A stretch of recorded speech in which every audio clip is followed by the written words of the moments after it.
any of my new timers here today, you might have noticed that your pencils are missing an eraser. And that's because here at the Academy, you draw in a style called rough sketching. What that means is, we're going to be starting off by drawing very light, really rough and sketchy. And as we start to get in those details, we're going to go back in later to darken in the lines that we want to keep. And the thing you want to keep in mind, especially when drawing Sally here, is that she is a creation of Tim Burton. And Tim Burton is very stylized when it comes to his art. I can actually show you a little example here. This was from his original poem, made years before the animated film was ever created. And so this is how Tim Burton draws his very own characters. And as you can see here, they look a little interesting, a little off from what we get in the animated film today. This Jack's not even a perfect circle. He's made up of scribbles here. And this Sally's definitely seen some better days. So do keep in mind, no matter how you draw your ragdoll, it's still gonna look like her in the end. But to get us started with our portrait of Sally, she's gonna start with a basic shape, and the shape's gonna be a circle here. And so go right towards the middle of our paper, and you wanna draw in a circle about the size of a small orange, I think a tangerine or cutie on your sheet of paper here. And as you can see here, I'm just keeping my circle very light, really rough and sketchy. Just really building up my circle with lots and lots of curved lines here. And once you've got your shape in place, we want to hop to the top of our circle here. And we're going to lightly stretch down a vertical guideline, cutting this right in half here. This line is just showing us that Sally's going to be facing towards us. Then about halfway down our circle here on the sides, we'll lightly sketch across a horizontal guideline here. And this line is going to help us in placing in Sally's eyes. And now that we've got some guidelines in place, before we start to give Sally her facial features though, we do want to add in her neck and shoulders here first. Now Sally here is built like a giraffe, and instead of adding that long neck of hers, we're going to go right below our circle. And on the left-hand side of that center guideline, I'm slightly stretching down a little hill, kind of flaring this off at the bottom.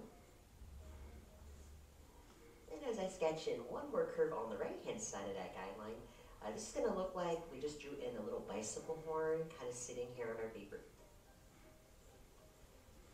Now we'll go ahead and keep the neckline still very light and sketchy, because towards the bottom of her neck, we do want to add in just a little bit of that dress that she wears in the film.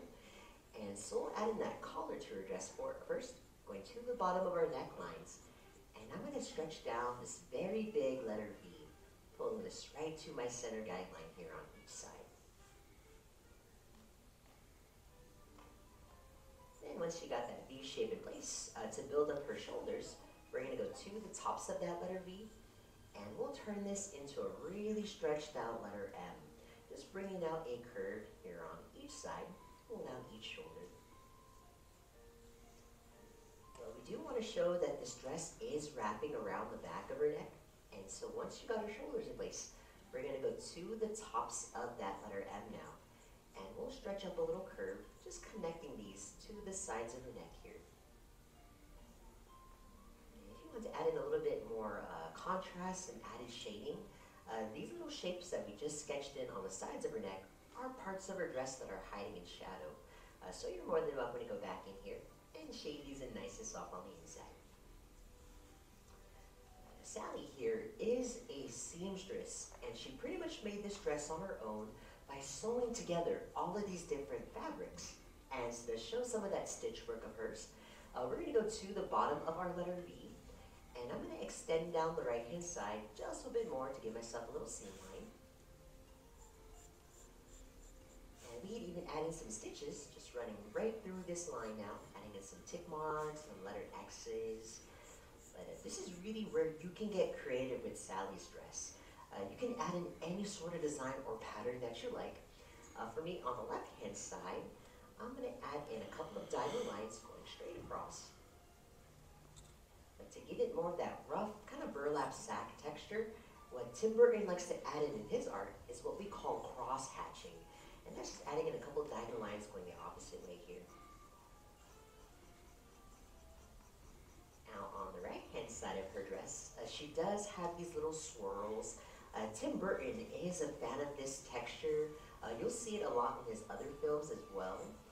And so on the right-hand side, I'm just adding in a couple of swirls, really varying these in size, making some of these bigger, some smaller really just filling in all of this available space. When it came to designing Sally for this film, she's actually a combination of both Frankenstein's monster as well as a Raggedy Ann doll. And because of this, we are going to be seeing some stitches that run across her neck.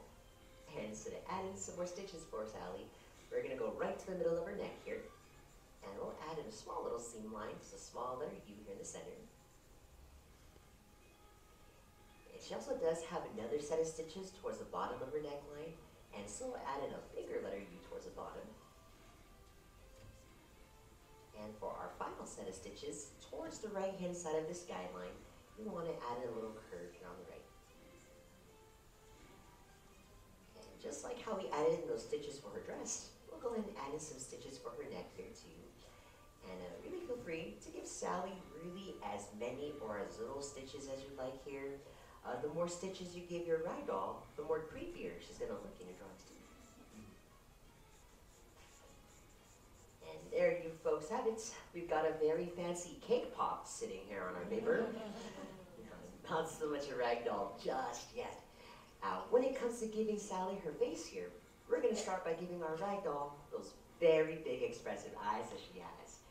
And so to figure out where those eyes are going to start, we're going to go on this horizontal guideline now. And pretty close to the center here, I'm going to give myself a little tick mark, one on each side. Then when it comes to building up her eyes, she has what we like to call princess eyes, these very big almond shapes. And so I'll start with the eye on the right-hand side, just so you can see the shape that we need here. But we'll go ahead and build at the top of the eye first, just stretching up a rainbow. And we'll curve this to the edge of our circle. Then as we reach the side here, we want to round out the side of her eye, just following that curve of the circle. And to close off the eye at the bottom, just right between my 2 points here, I'll connect it together by adding in a letter U at the bottom here. Tim Burton actually came up with the idea for The Nightmare Before Christmas when he was working on the film The Black Cauldron. One day, Tim actually went into a department store, and it was at that time where Halloween had just ended. And so they were taking down the Halloween decorations and were putting up the Christmas decorations because, you know, Thanksgiving never gets any love. And when he saw this, he wondered what would happen if these two holidays had actually collided. And so that's how he came up with his poem, The Nightmare Before Christmas. Now, once you got these almond shapes in place for her eyes, when it comes to the tops of her eyes here, she doesn't have princess lashes like Ariel or Cinderella.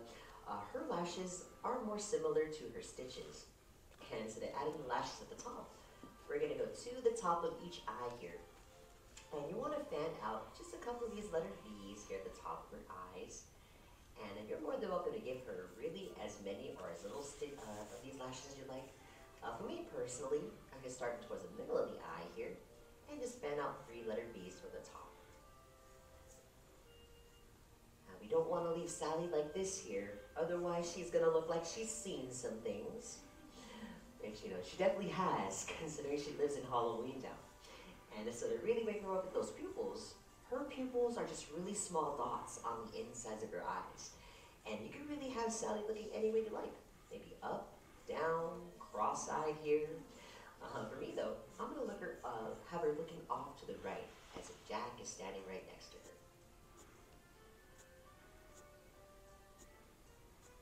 And now that we've got our ragdoll nice and awake, to give her her nose next, we're going to go right between her eyes now, just below that horizontal guideline. And we'll add in just a small little upside down letter V, little roof of a house in the center. This is always my favorite step, because whenever we add in the nose, it looks like we just gave Sally a meh face. But to really show that this is her nose here, we can add in a little bit of light shading, just a little drop shadow, just right below her nose. And from right below her nose here, to start Sally's smile next, we're going to go to the bottom of our original circle. And on the inside here, we'll go ahead and start her smile by stretching across a letter U. And really feel free to make her smile really as big or as little as you'd like here as well. And you can keep her her smile nice and simple, just like this. But we do want to give Sally her lips here. For that upper lip of hers, I'm going to go right towards the middle of my letter U. And just like how we built up her nose, I'm going to add in two little hills. You can also think of this as a capital letter M. But when it comes to that lower lip of hers, she does tend to fall apart a lot of times and always has to stitch herself back up. And so when it comes to that lower lip here, it's a little more askew to one side, not perfectly centered. And so I like to add in a letter U, kind of off-center to her upper lip there. And since her lips are that bright red in the film, you're more than welcome to go back in here and shade in her lips nice and soft on the inside. Now, before we give Sally the stitches to her smile though, she does have a stitch that runs through the middle of her left eye. And so you want to go to the top of your circle, and we'll stretch a curve going right through her left eye here. And she's going to look like Scar from The Lion King for a hot second. Then once you got that seam line in place, just like how we added in the stitches for her neck, we'll add in some more for her face here too. Sally's voice here was actually done by the very talented Catherine O'Hara. Now, you may recognize Catherine, and she's been in other Tim Burton films as well. If you've seen Beetlejuice, she plays Lydia's mom in that movie. If you're a big Christmas movie fan, she plays Kevin's mom in Home Alone. And if you've actually seen the most recent Pixar film, Elemental, she voices Wade's mom in that movie, the one that always cries. Now, when it came to her role in this film in particular, what I think is pretty wild though, is not only does Catherine O'Hara voice Sally here, but she also voices Shock, the little witch as well. Once you got those stitches in place for her face, what I've done here is just picked out my favorite circle lines for the top of her head. But when it comes to the lower half of her head here, we do want to give her more of a chin. And so I'm going to go ahead and pick out my favorite circle line here on the side. But as I start to reach that center guideline, I'm actually going to bring down her chin to a little point here at the bottom. Now we're almost finished with our sketches of Sally, but right now our ragdoll is looking a little bald. So we want to go ahead and give her that long yarn hair that she has next. And so to add in that hair for her, we're just going to go to the sides of her head, and we'll add in the part of her hair that's hiding in shadow first, by dropping down a curve here on each side, and just pulling this down to the tops of her shoulders. But you're more than welcome to make her hair really as straight or as wavy as you'd like. You know, Sally does love making her potions, so who knows? Maybe she knows how to make like Pantene Pro V in Halloween Town. To give her hair a little bit more volume though, towards the top of her head, we'll go ahead and darken in just a bit of that center guideline here at the top. Then from the top of this line, we're going to follow the curve of her head back down, and we'll connect this to the tops of her shoulders here. Now, if you're a big fan of this film and was really hoping for a sequel just like me, the closest thing that we have to a sequel is actually in the form of a book that released about 2 years ago. And this book is called Long Live the Pumpkin Queen by Shay Earnshaw. And this book actually follows the events of the film a year later. And so Jack and Sally are now married, and she now becomes the Pumpkin Queen. And so the whole story is about Sally really just trying to figure out her new life, ruling over Halloween Town. And of course, trouble ensues, and it's up to her to save Halloween Town again. And so if you're curious about how the other worlds in the holiday doors look, definitely recommend the book. It was so fun to read. Now, once you've got that volume in place, to add in some yarn-like texture, I like to go to the inside of that space, add in just a couple of vertical lines going straight down. Then when it comes to the texture for the volume here, I like to go inside of this little bit of space and add in just a couple of curves right on the inside. And once you got that texture in place though, that's also going to be the last step that you need for your sketches of your ragdoll here. And so this is the time in your drawings when you want to go back in, do some touch-up work, really darken in any lines that might have faded away in the drawing process that you'd love to stand out nice and dark here. But But the last mark any artist truly needs to leave on their work before it's complete, though, are going to be your signatures. So make sure you do find a spot somewhere next to your drawing. And go ahead and sign big and proud, because you have just learned how to draw your very own portrait of Sally. You poisoned me for the last time, you wretched girl. All right, now in the end, did you all have fun? Yes, that's the most important part about drawing, is really having fun here. Well, before we say goodbye, I'd love to see all of your amazing rag dolls here today, so we're going to have a quick little art show. On the count of three, let you all to raise your boards high and proud, and take a moment to look around. I'll do Sally a little differently here. And so 1, 2, 3, Sally, everyone, let's take a look out here. Oh my gosh, amazing work here in my first row. Look at that nice big happy rag dolls all around here. Excellent job in the middle rows as well. Really big expressive eyes. The attention to the details. You guys definitely captured Timber's art style out here.